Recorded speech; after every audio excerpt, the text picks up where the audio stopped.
اما بعد فاعوذ باللہ من الشیطان الرجیم بسم اللہ الرحمن الرحیم۔ جو مسئلہ آپ کے سامنے رکھنا ہے وہ ہے قضائے حاجت یعنی پیشاب پخانے کے حوالے سے جو شرعی آداب اور احکام و مسائل ہیں وہ کچھ مختصر انداز میں کوشش کروں گا کہ احاطہ کر لوں۔ وہ آپ کے سامنے چند احکام اور آداب پیش کرنے ہیں۔ سب سے پہلے یہ بات یاد رکھیں کہ اسلام ایک مکمل ضابطۂ حیات ہے اور جامع دستور عمل ہے جو قیامت تک ہر شعبے کے اندر ہر مسئلے کا حل پیش کرنے کی صلاحیت رکھتا ہے۔ چنانچہ آپ دیکھ سکتے ہیں کہ مشرکین کے استہزاء اور مذاق کہ جب انہوں نے حضرت سلمان فارسی رضی اللہ تعالیٰ عنہ سے یہ کہا تھا کیا آپ کے نبی نے آپ کو پیشاب اور پخانے کے طریقے بھی سکھائے ہیں، یعنی پیشاب اور پخانے کے طریقہ بھی سکھاتے ہیں، تو انہوں نے بطور مذاق کے یہ بات کی تھی۔ تو حضرت سلمان فارسی رضی اللہ تعالیٰ عنہ نے بڑے فخری انداز میں جو جواب دیا تھا وہ بھی حدیث کی سیرت کی کتابوں کے اندر موجود ہے۔ فرمانے لگے ہاں ہاں کیوں نہیں،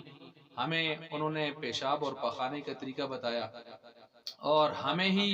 آپ علیہ السلام نے یہ بتایا کہ قضاء حاجت کے وقت میں قبلہ کی طرف رخ نہیں کرنا اور دائیں ہاتھ کو استعمال نہیں کرنا، بائیں ہاتھ سے صفائی کرنی ہے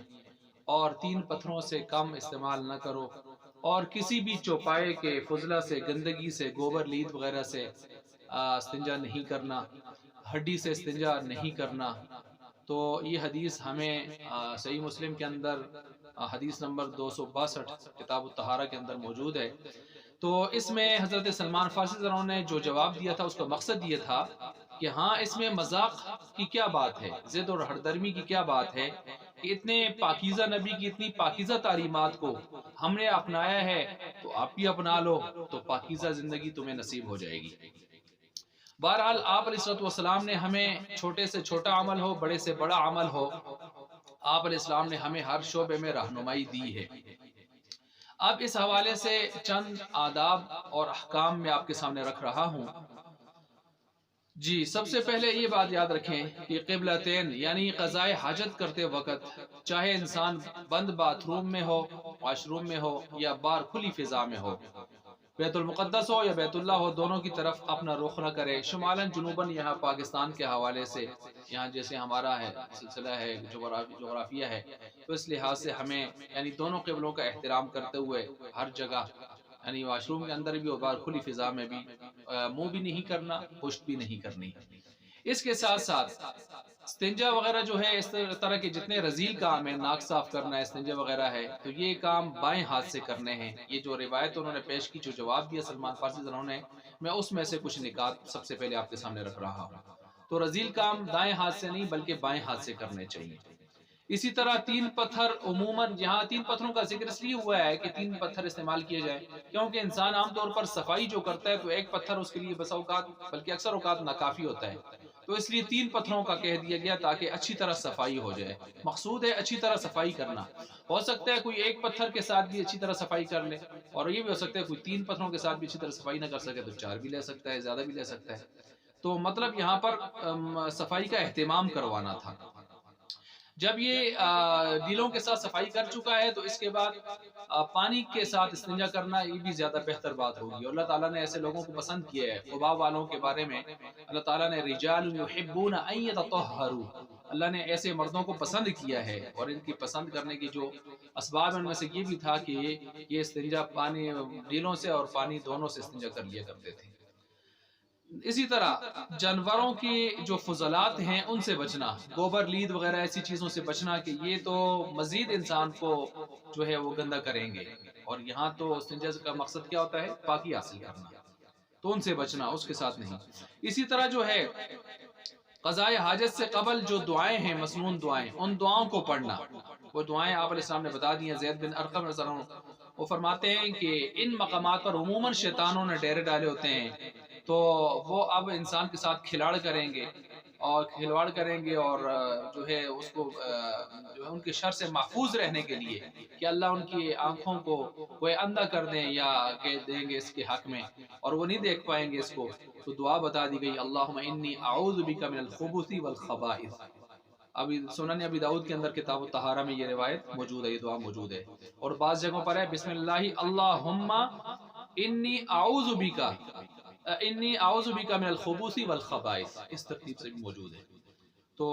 اس طرح وگرنہ پھر اس دعا اگر نہیں پڑھیں گے تو چھیڑ چھاڑ کریں گے، ہو سکتا ہے نقصان بھی دیں، تو اس لیے اللہ کے نبی نے یہاں، کیونکہ بار تو انسان کے ساتھ حفاظت والے فرشتے بھی ہوتے ہیں، اور یہ کرامن کاتبین یہ بھی وَإِنَّ عَلَيْكُمْ لَحَافِظِينَ حفاظت کر رہے ہوتے ہیں، تو جب انسان قضاء حاجت کے لیے جاتا ہے تو وہاں فرشتے تو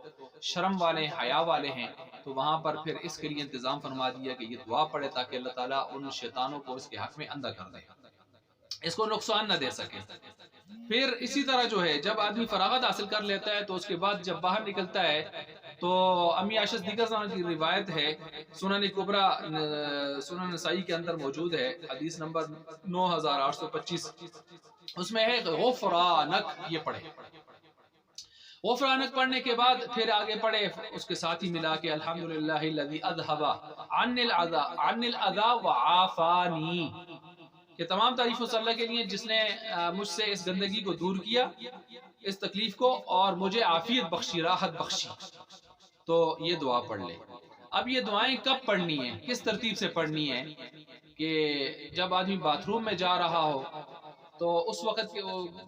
جاتے ہوئے کب پڑھے اور نکلتے ہوئے کب پڑھے، اور یا آدمی باہر کھلی فضا میں قضاء حاجت کر رہا ہو تو اس وقت کب پڑھنی ہے دعائیں آگے پیچھے کی۔ تو یہ اس کی تفصیل یہ ہے کہ تو یہ شروع کی دعا کب پڑھنی ہے، اگر کھلی فضا میں آدمی قضاء حاجت کر رہا ہے تو سطر کھولنے سے پہلے پڑھ لے،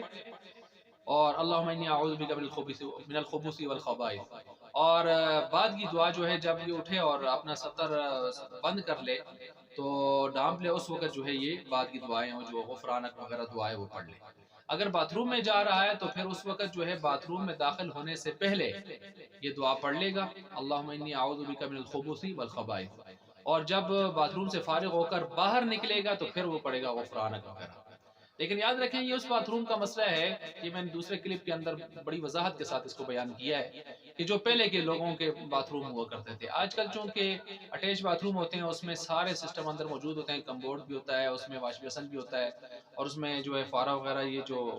نہانے کے سلسلے شاور وہ بھی ہوتا ہے، اور بالکل صفائی کا اہتمام کیا جاتا ہے، کوئی گندگی موجود نہیں ہوتی، اس لیے آج کے ان واش روموں کا معاملہ تھوڑا سا جدا بھی ہے، لہٰذا آج کے واش روموں کو اگر آپ کھلی فضا ہی شمار کر لیں، یعنی مطلب اگر باہر سے نہیں پڑھ سکا بھول گیا تھا تو اندر سطر کھولنے سے پہلے پڑھ سکتا ہے، اور جو ہے اٹھ کر جب سطر باندھ لے اپنا اس کے بعد پھر وہاں بھی اس دعا کو پڑھ سکتا ہے، صفائی کرنے کے بعد پڑھ سکتا ہے، گنجائش ہے۔ تاہم بہتر یہ ہے کہ باتھ روم میں داخل ہونے سے پہلے اور باتھ روم میں داخل ہونے نکلنے کے بعد ہی پڑھے، لیکن گنجائش اس مسئلے کی بھی ہے جو میں آپ کے سامنے رکھ چکا ہوں، تو اس ترتیب سے بھی ہے۔ تو اسی طرح